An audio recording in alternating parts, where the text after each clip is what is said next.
আসসালামু আলাইকুম viewers, welcome to another video পাখিরহাট YouTube channel.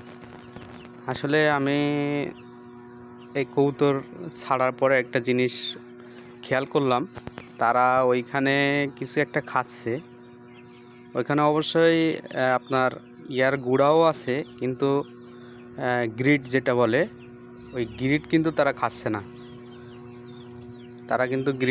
না। এটা হলো তারা এই ঘাসের একটা ফুল আছে, ওই ঘাসের একটা ফুল সেখানে ফুল হয়েছে, ওই ফুলগুলো তারা ছিঁড়ে ছিঁড়ে খাচ্ছে।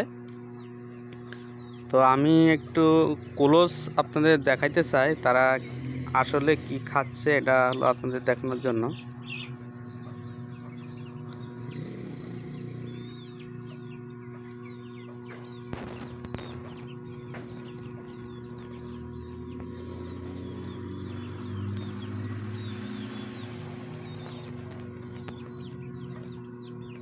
তো আপনারা যে যেখান থেকে দেখতেছেন দয়া করে আমার চ্যানেলটি সবাই সাবস্ক্রাইব করে দিবেন, আর এই ধরনের ভিডিও পেতে আমাদের চ্যানেলের পাশে থাকবেন।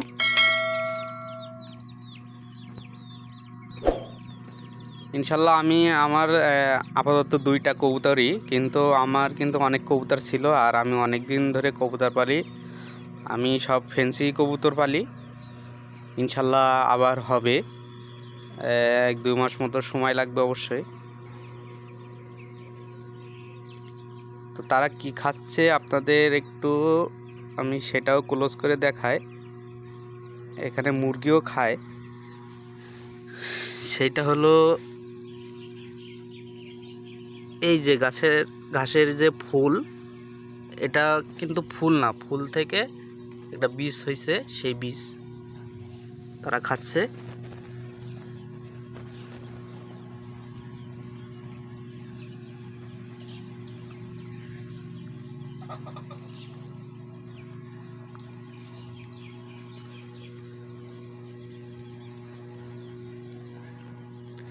তো আমার এটা হলো এই যেটা বোম্বাই কবুতর দেখছেন, এটা হলো নর, আর ওইটা হলো মাদি।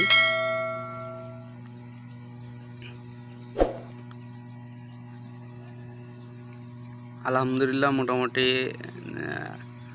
আল্লাহর রহমতে 2টাই ভালো। তো আপনারা এই যে কবুতর ঝিমায়, যাদের যাদের কবুতর আছে বেশি আছে, তারা দেখেন কবুতর বৃষ্টির সময় ঝিরায়, বৃষ্টির সময় ঝিমায় কবুতর।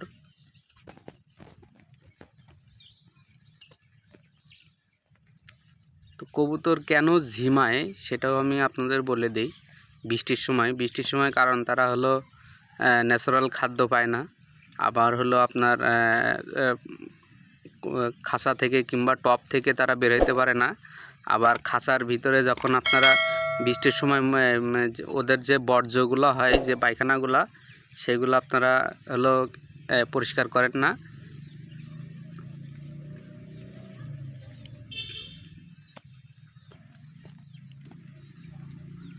তো বেশি কবুতরের রোগ হয় আপনার হলো কবুতর যখন আপনি হলো কবুতরকে ভালো খাবার দিবেন না, ভালো আপনার ট্রে কিংবা হলো খোপ যেগুলো থাকবে সেগুলো আপনারা পরিষ্কার না করলে সেই সময় আপনার এই বেশি আপনার কবুতরের রোগ হয়।